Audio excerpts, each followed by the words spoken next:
Hi guys,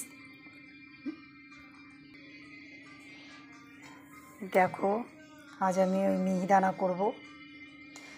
কড়াই ঘি দিয়ে আর দুটো তেজপাতা দিয়েছি, ছিঁড়ে দিয়ে মিহিদানাটা একটু হালকা করে নেড়ে নেব।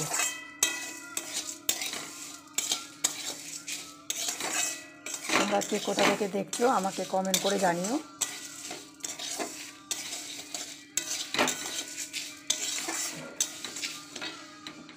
হালকা করে একটু নেড়ে নিই।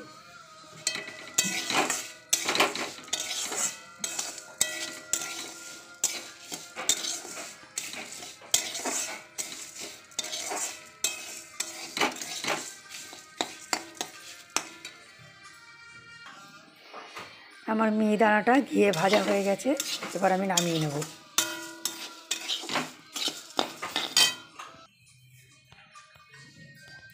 আর পরিমাণ মতন একটু জল দেবো, পেড়াটা তৈরি করব।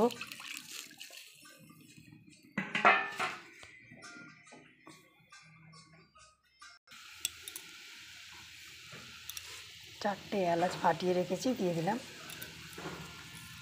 এবার চিনি দিয়ে দেবো আন্দাজ মতন।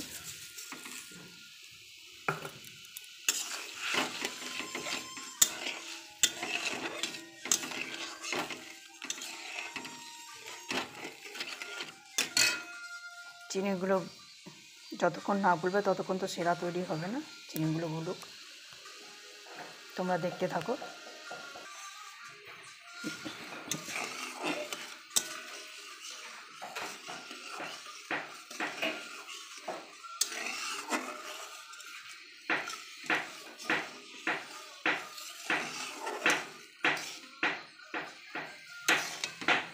খুব ঘন করবেন না, তাহলে খেতে ভালো হবে না, আর মিহিদানাগুলো ভিজবে না। হালকা ঝোল হবে, মানে সেরাটাকে হালকা হবে, এই যে এরকম পাতলা হবে। আমার সেরা হয়ে গেছে, এবার গ্যাসটা অফ করে দেবো।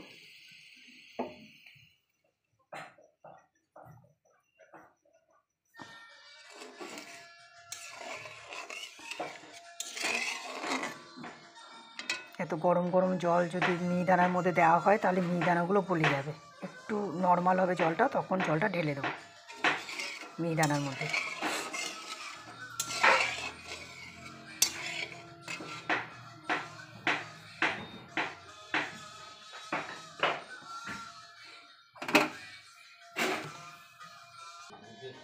দেখো চিনি সেরাটা এরকম হয়েছে, এবার আমি ঢেলে দেবো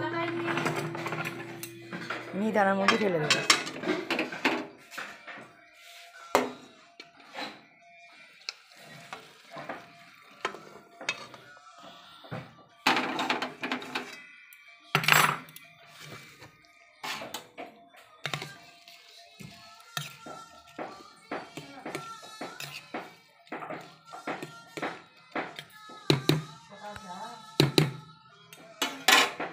এটা আস্তে আস্তে ভিজে যাবে। হাই গাইস, দেখো এই যে এরকমভাবে ঝরঝরা হতে লাগছে। ঠান্ডা হলে আর একটু ঝরঝরা হয়ে যাবে। এই যে ঠান্ডা হলে আর একটু ঝরঝরা হয়ে যাবে,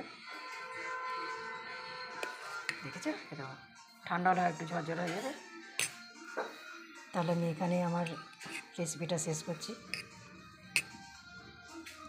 বাই বাই।